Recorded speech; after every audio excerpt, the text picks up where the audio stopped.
Our story starts and bro is running for his life. Bodies are dropping left and right. One of them, a hero named Dota, gets saved by another hero named Xylo, helping him out with his wound. Xylo tells him that the task is aiding Holy Knight's escape from a demonic blight, which turns animals exposed to it into monsters called fairies. Also finding out that the heroes can also be resurrected. Inside a coffin Dota retrieved from the knights, they find a goddess, a powerful living weapon in the form of a girl. Dota and Xylo spot a band of knights getting attacked by fairies. Xylo decides to go help, and that's when the goddess woke up. Dauntless pride and a fierce desire for recognition. She's a legitimate goddess. Huh? Are you sure? Dead sure. We're in the presence of a goddess, most likely the 13th one, who has yet to be activated. I am the great goddess Teorita, the guardian who bestows blessings upon mankind! Teorita asks Xylo to form a pact with her, but he refuses and takes off on his own. Teorita catches up, but Xylo said, "Let me ISO." After Xylo and Dota pack up the fairies, the Holy Knights was not fucking with him for saving them, especially since they have Teorita. Fellow hero Venetim then informs Xylo that the Knights' commander Kivia is refusing to retreat. Rushing to her location, Xylo helps take out the fairies and tries to convince Kivia to follow orders. I ain't gonna lie, she kinda fine shit. However, they are then attacked by the Blight's source, the demon lord Odgagi, while others are being slaughtered left and right. With no other choice, Xylo forms a pact with Teorita, allowing him to defeat the demon lord. Bro wasted no time putting belt to ass on it too, especially with the help of Teorita. Sadly, that wasn't enough as they get attacked. Dota came in clutch, bringing a scorched earth seal, and Xylo blew that motherfucker up. After praising Teorita, Kivia arrests Xylo and reveals to Teorita that he is an ex-holy knight who murdered his former goddess, Sinerva. In a flashback of Xylo's trial, he insists that he euthanized Sinerva to prevent her succumbing to a blight, but is ultimately ignored, causing him to realize that he was set up and vows vengeance on the conspirators as he is sentenced to be a hero. Ooh, the title. I'll find you, the one who was responsible for Sinerva's fate. I'll find you, and I will kill you! Xylo asks Teorita to end their pact, but she refuses. Returning to duty, Xylo, Teorita, Venetim, Norgal, a hero who deludes himself that he's royalty even though he's a terrorist, and Tatsuya, a hero despondent from over-resurrection, are tasked with defeating fairies that have infested a mine near the town of Zelngon. Suspiciously upon arriving, they find that the inhabitants have not evacuated, and the fairies are confined inside the mine. Though Xylo is skeptical of the situation, the group descends into the mines where they reunite with Kivia, who's there on her own mission. After Tatsuya puts some belt to ass and setting up a camp, the heroes receive a distress signal from Kivia, who's under attack from miners who have been transformed into fairies, and they come to her aid.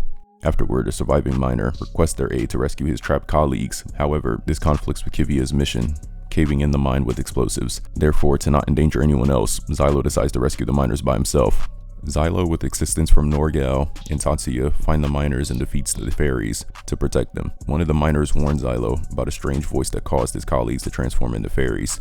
More fairies attack, which the heroes and miners manage to defeat. A bigger wave of fairies overwhelms them, but Teorita comes and defeats them despite Xylo's orders to stay behind. Afterwards, the heroes and miners hear a powerful screech, an attack called Tinnitus from the Blight's source, the demon lord Lotus. Unaffected by Tinnitus, Tatsuya engages with Lotus directly, with Xylo assisting from a distance. Tatsuya gets in close to attack Lotus, but gets grabbed, and the body turns out to be a decoy with the real body going after the Holy Knights. Norgal attempts to defeat Lotus with a sacred seal, but is immobilized by Lotus.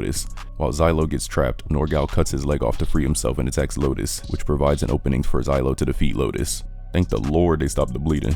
Afterwards, the miners return to town, and the leader of the miners and his family personally thanks Xylo despite his status as a hero, since it doesn't change the fact that he saved their lives. Kivia comes to the heroes' defense for their deeds after being called out for violating several regulations. The heroes arrive at Marite Fortress during the Great Exchange Festival for their next mission. Xylo initially confines himself to the heroes' dungeon quarters until Teorita comes to visit him, and soon Kivia approaches him. After walking through the festival for a little bit, in private, Kivia comes clean about actually being glad that Xylo contracted Teorita, revealing that the military was planning to experiment on her to mass-produce goddesses. Oh, I see. That explains a lot. So your suicidal plan in Kuvunj was just a sorry attempt to atone for your sins. It's despicable, even if she was a useless goddess. The heroes then learn that their assignment is a suicide mission to defend the fortress and lure the local demon lord, Iblis, so the Holy Knights can kill it. Any attempt to flee will result in execution. As he negotiates for better terms, Venetim recalls the trial where he was sentenced to be a hero, a former con man who attempted to sell the royal castle to a circus. He was really arrested to silence him after he wrote a fake news article about demon lords worshippers infiltrating the Holy Knights, which, unbeknownst to him, is actually true. So bro got arrested for almost leaking real shit to the public. Elsewhere, another hero, Sav, cuts off the hand of a cheating dealer whom he lost a gamble to. Crazy ass nigga. Sav, an assassin of the Gwen Mosa, was sentenced for being a serial killer, with a government official being one of his victims. Preparations for the battle against Iblis continue as Xylo, Kivia, Dota, and Sav go on a scouting mission. Sav was yapping like a motherfucker. Everyone deadass told his ass to sai bow. He do got good sight though, and he uses his ability to snipe fairies. We then learned Kivia is a commander because one of the high priests is her uncle. Returning to the fortress, Xylo encounters Horde Clivios, captain of the Ninth Order, and his contracted ninth goddess Pelmeri. After Teorita finished her pouting of not getting praised, the rescued miners from before volunteered to assist in the defense. Xylo explains the plan as the soldiers fight the fairies in order to draw Iblis out for Xylo to defeat by himself before it gets too close to the fortress. Afterwards, Xylo gets a letter from Frenchie Masterbolt that he refuses to read, despite the promise of additional reinforcements, while Venetim expresses his concern about the lack of soldiers in this operation. Clearly some mystery there. What if there really are people plotting to put an end to humanity? What would you do? If those people truly existed, they'd have to be the shittiest scumbags ever. That night, the battle begins as the first wave of fairies are easily defeated. However, the battle takes a turn as humans are spotted fighting alongside the fairies. The human enemies destroy the traps and barriers, allowing the fairies to breach the fortress. While Norgal commands shots fired at the fairies, Xylo decides to charge towards Iblis and deal with it together with Terrorita. Meanwhile, Tatsuya kills the human enemies with no hesitation. That shit was like a horror movie, bruh.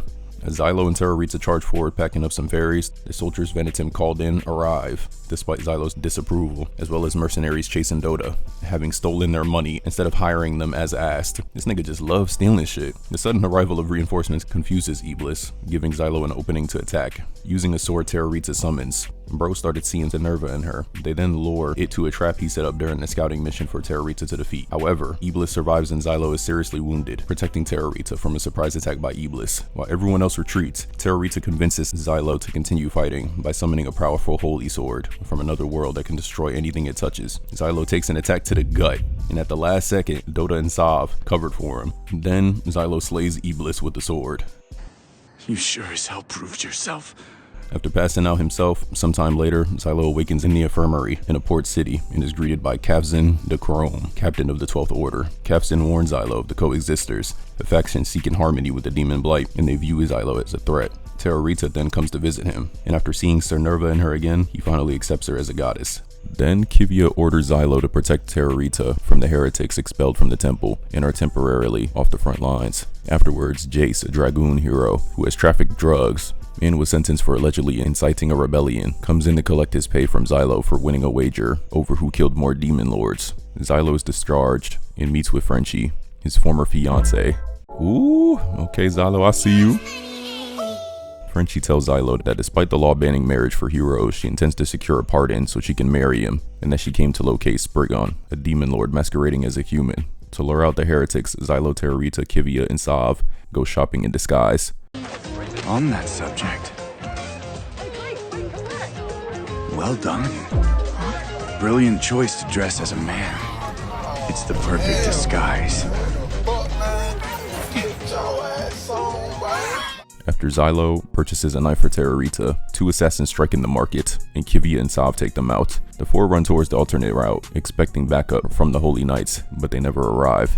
They are attacked by an assassin, fucking up Sav's arm. Xylo was up next, missing his shots, comes in close, and he dodges, while Kivia lands a hit into the assassin's arm. She tries to follow up, but Xylo grabs her just in time. Then the assassin is revealed to be Shiji Bao, followed by the heretic squad led by Bujum. We'll continue to Please teach me. hurry up, sir, before the Holy Knights show up! Be quiet. Can you not tell that I am talking to someone? It's rather rude to interrupt, don't you see? Bujum then gets in close to attack Xylo. He dodges, then throws a dagger, but Bujum pushes up a piece of the ground, blocking the explosion. Then Jace and his dragon partner Neely attack from above to kill the heretics, but Shiji Bao dodges the attack, while Bujum survives it, as Terrorita suspects that Bujum is Spriggan. During a meeting, we finally see Kivia's uncle, and Xylo tells him that they should start investigating Lidio Sodric, the local guild's guildmaster, suspecting that he betrayed the Holy Knights, leading to a massive loss of soldiers. Kivia is tasked with kidnapping Lidio and investigating the guild. The next day, Xylo, Kivia, and Dota disguise themselves as nobles to infiltrate the guild. Is there a problem, Xylo? Do you think I look mannish again? Say it, I dare you. No, the dress suits you. You're the spitting image of a young noble woman, with a string of suitors fawning over her. Soon, we see Dota's trial. He was sentenced for stealing a dragon at the request of the captive Crown Prince, which the judges refused to believe. On their way to the guild, Kivia tells Xylo that her parents are priests, and being distrustful of their influence, she joined the military with her uncle's blessing to walk her own path. W-Unk. Right before she can ask about Xylo and his fiancé, Dota comes and learns that the guild raises orphan children to be their loyal soldiers. Look at this nigga with them kids, including his sister and second-in-command Eerie. Xylo and Kivia arrive at the guild and submit a job request. However, the guild anticipated their arrival, and before Xylo causes a commotion, Frenchie, posing as an undercover adventurer, intervenes as the three converse, and assassins and several child soldiers attack. But Xylo and Kivia defeat them with the fight, causing collateral damage to the guild hall. I like how when it came to the guy, he got burnt to a crisp. But the kids just take these hands. Man, fuck them kids. Xylo views this as an opportunity to clean up the city's corruption. Lidio orders all guild adventurers to fight as he and Eerie escape under the cover of the chaos. The adventurers soon pull up and yeah, they was ass. Soon they are easily dealt with by Xylo, Kivia, and Frenchie before a fairy suddenly attacks. Terrorita and the other heroes arrive to help out, and they was cooking their ass. While Xylo and Terrorita slay the fairy and praising her afterwards, as Lidio and Eerie escape, they get separated, and Dota apprehends Lidio. Meanwhile, Bujum orders the mercenary Iron Whale to erase any link of him to Lidio, with Shiji Bao reluctantly accepting the job as well. With Lidio in custody, he agrees to tell everything he knows in exchange for sparing his younger siblings. Oh, all of them was his family. Okay, never mind. He reveals that he was ordered to kill Terrorita from a masked coexister known as the Saint Mahazel Zelkov, fearing death for himself and his family if he refused. Kivia is shocked when she recognizes the name, but before she can follow up, Iron Whale suddenly attacks the guild hall and Lidio flees. Lidio reunites with Eerie in the underground waterways, but is killed by her, who's revealed to be Spriggan, having possessed Eerie after killing her and the children. Holy. Make preparations to destroy the city. Kill all of the humans, and reduce everything they've built to a pile of rubble. Most importantly, find the goddess Terrorita, and then cut her down by whatever means necessary. Before we get to the killing, mind telling us what we should call you? Spriggan. Since you ask nicely, you may call me Spriggan.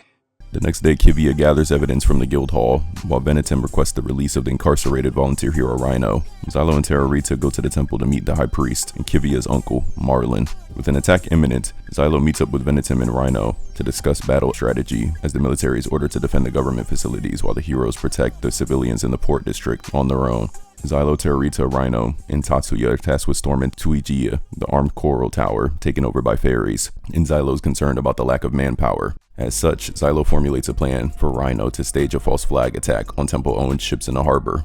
With their ships at risk, the Temple orders Kivia to respond, and she authorizes Jace to deploy with his dragon.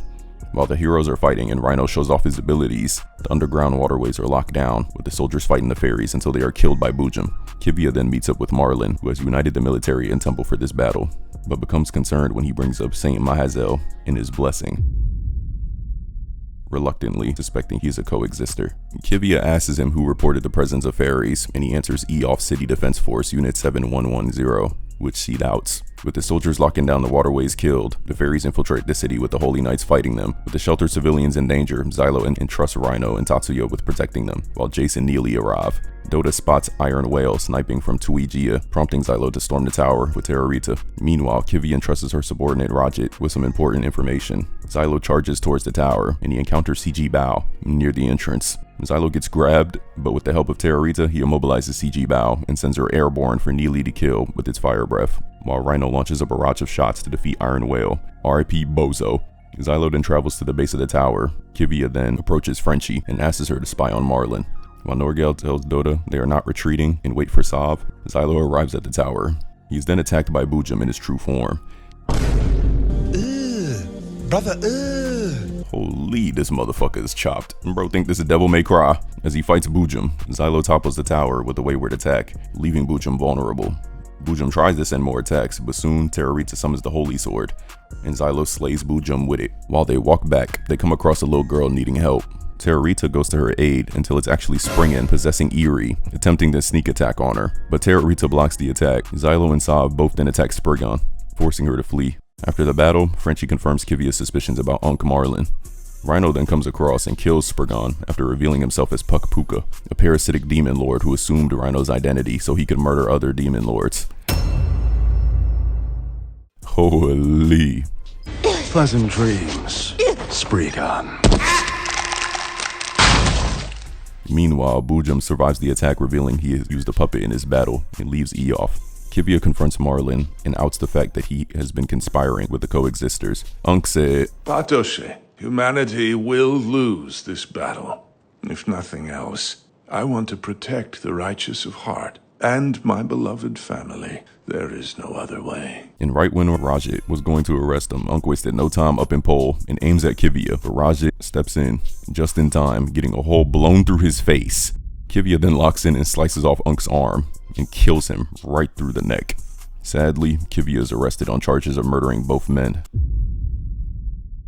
Meanwhile, Frenchie returns to inform Xylo that the attack on Eof is just a diversion, and the Demon's Blight real objective was to conquer the second city capital, Zealand, which has fallen due to the reduced military presence there. With Kivia now a criminal, Kavzen presents Kivia with the choice to either be executed as a coexister or to become a hero. Kavzen further explains heroes are actually corpses revived by the first goddess, so Kivia would have to die to become one. Determined to keep fighting, Kivia accepts Kavzen's deal and ends her own life.